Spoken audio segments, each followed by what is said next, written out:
Welcome back to the Ready Room. I'm your host, Brittany MacLean Campbell. And the Paraswimming World Championships just wrapped last weekend in Singapore. But before we turn over to this new page, new leaf, also it's October, I can't believe it, we are going to make sure we have one final conversation about the Para World Championships. Canada's final medal haul was complete at 12, including 2 gold, 3 silver, and 7 bronze medals. You can see on the screen here the various athletes that took home hardware this past week. I'm lucky enough today to chat with someone who really impacted that medal tally. At her first World Championships, she brought home 3 medals, a gold in the SM9 200 IM, a bronze in the S900 back, and a bronze in the S900 free. She swam 6 events in Singapore, and 4 of them were new Canadian record marks. Without further ado, please welcome the future of paraswimming in Canada, Mary Jibb.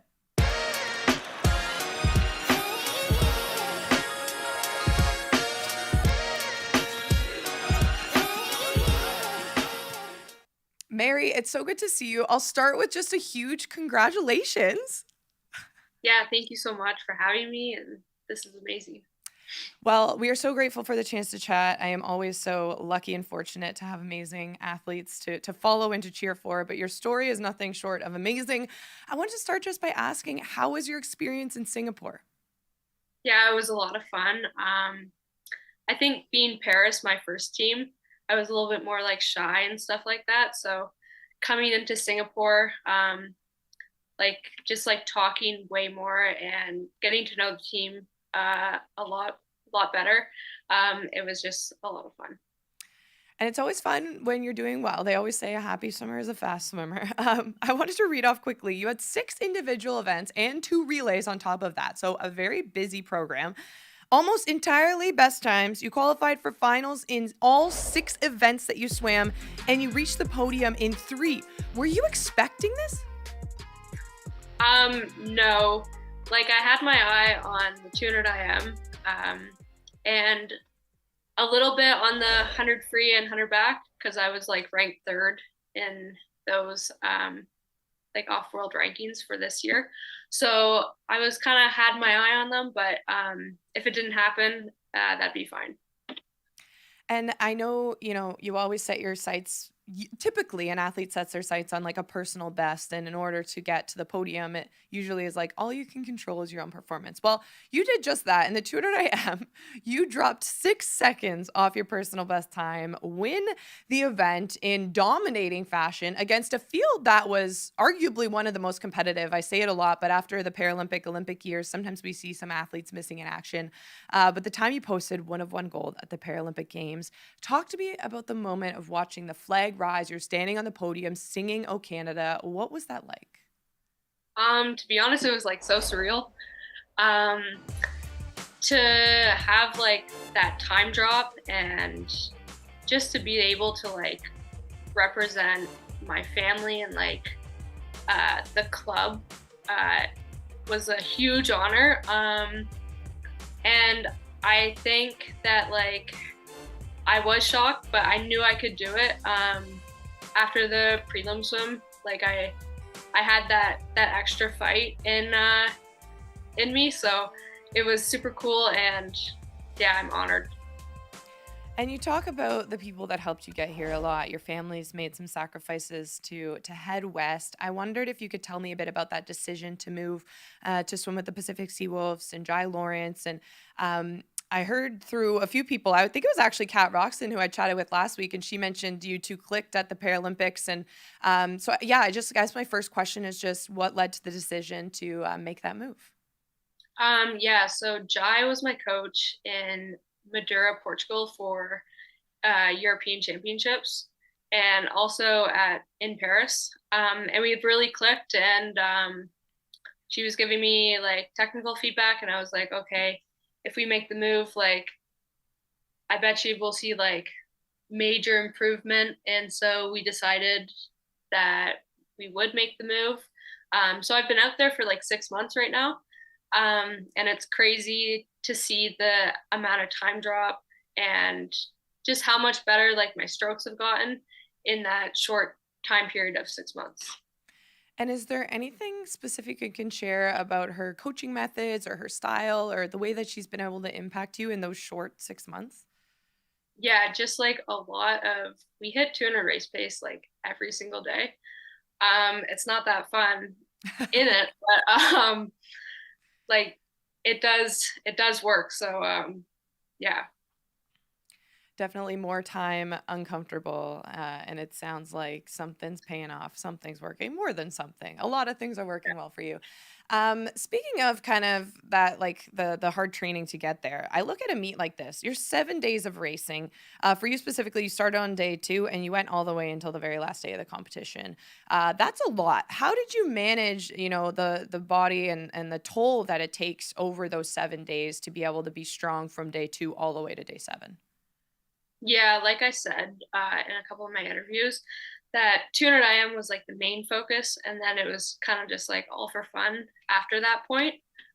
So by the end of day 7, 50 free, like that one was purely just for fun. And so I felt like I could like kind of let my body breathe. And I know I didn't go best time, but I went the same time morning and night. So that was kind of cool. And yeah. I mean, you say it's an event that's just for fun, but you're still in the final at World Championships in the event. So something to look forward to in the coming years, knowing you still have a little bit of growth left and continue to pursue new goals in this sport. I wondered from your perspective, I mean, the obvious might be there, but was there a highlight of the meet for you, whether it's the result in the pool or something you experienced with teammates? I think like the results are amazing, but just how like welcoming and like supportive the team was amazing. Like I know I've only been on 2 years of the team, but this team like has set like a standard for me, and like I hope that other teams like just keep on getting better and better from this point. Yeah. I was going to ask you about your teammates because it's so easy to look at this sport as an individual sport, but it isn't at all. You're constantly guided and led by so many amazing people. Was there anyone on the team this year that helped kind of show you the way or gave you a little extra encouragement towards the amazing success that you had? Yeah, I really took to Danny Doris. She was great, and after my 200 IM, they were all waiting for me like outside the like where you walk out of the pool. And Danny was there, Emma, Allie, and Fernando. So I gave them all big hugs, and then went to the like medal ceremony room. It's so special because those are the memories you'll remember forever. Like you might not remember the pain on the final 25 forever.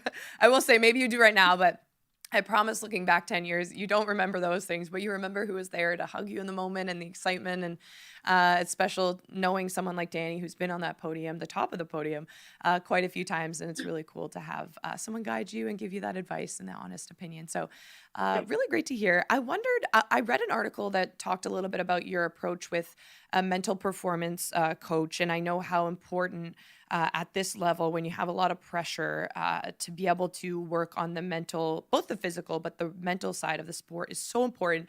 Can you tell me a little bit about the changes you've made in that perspective? Yeah, so going into Paris, I was the mental performance person, Jonathan, was there, but I was kind of like scared to talk to him. And I kind of got to a point where we were in the village and I was like, oh my gosh, like I need to talk to him. And it was more so just like I was brand new to the team and like didn't want to um, like let anybody know that I was like scared or nervous or anything like that. So I've been talking to him probably for like 5 months leading into World Championships, and he has helped a lot with just like staying present and like when you're feeling like sore or anything like that, it is still there, but that you can push through because you push through in like practice and stuff like that, even when you are sore. Yeah.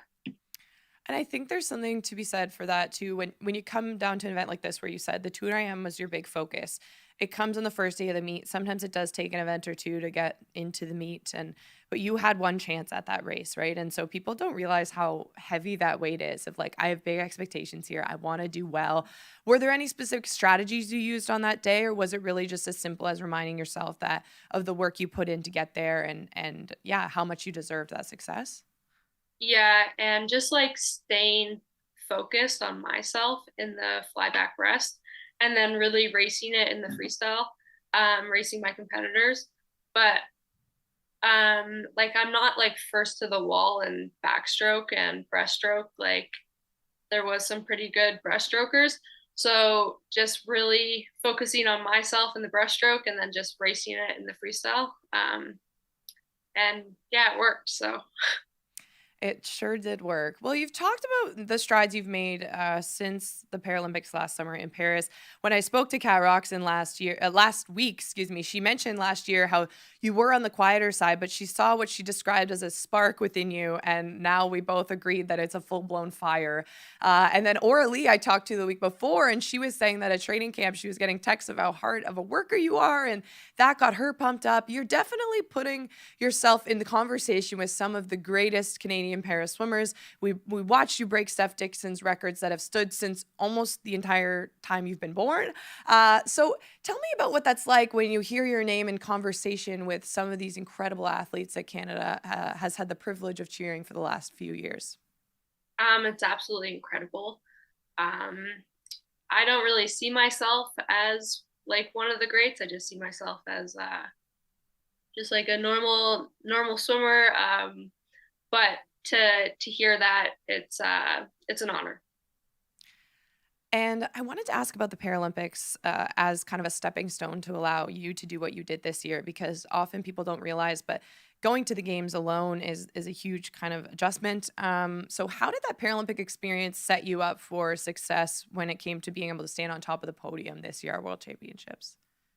Yeah, I think just going to Paris and like seeing how fast everybody was swimming and like it kind of like lit the fire in me to like want it that much more and to be able to stand on the podium.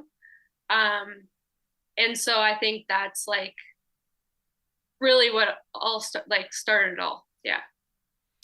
It is the beginning for you still, which gets me so excited.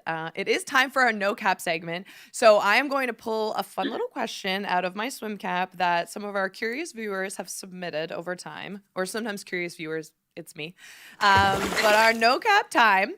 Okay, the question today, knowing how much growth you've had in the last year, what's been the best habit you've adopted over the last year, both personally and then professionally? So maybe one in each. Maybe there's something you've done personally in your life and maybe one thing you've done professionally when it comes to swimming.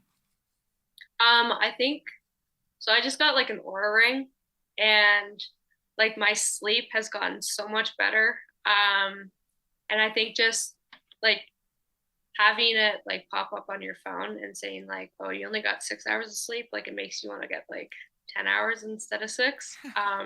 So so The that's one competitive thing. part of you is always there. Yeah. And then like just just being there for everybody. Like being there for my mom. Like I know she's been like sacrificing a lot to be out in BC with me. So just like showing her that I know that she's put all this effort and time and yeah, just being there for everybody. Yeah. I love that. A lot of gratitude for the people that have gotten you to here and acknowledging that. Because I think so often we thank people after the fact, but it is really cool for you to say a habit that you've built up now is to just acknowledge, like, I understand you've made a big commitment with me here. And then the tangible piece of helping you in the pool is getting more sleep, which I love hearing. And there's tools now that can help show you exactly what's done. So awesome answer. Before I let you go, Mary, I just wanted to ask, what is next for Mary Jibb? Um, Hopefully Commonwealth Games in 2026. But I am getting classified this year, so hopefully everything goes as planned. And then yeah, just like trials and Commonwealth. And you Yeah. mentioned that classification comment. I just wondered quickly, like for your classification, what is that process going to look like for you over the next couple weeks and months? So I am back in Muskoka for about 3 weeks right now, and I just have doctor's appointments, just to get all the paperwork ready and right. So hopefully everything goes as planned, and yeah, Awesome. Well, we appreciate these insights. I love getting to cheer for you and watch you soar into these world rankings over the last year. It's been so fun to continue to follow. So, best of luck to you over this next season. Hopefully, see you at the Commonwealth Games. And thanks for taking time today, Mary. yeah. Thank you so much for having me. Have a good one.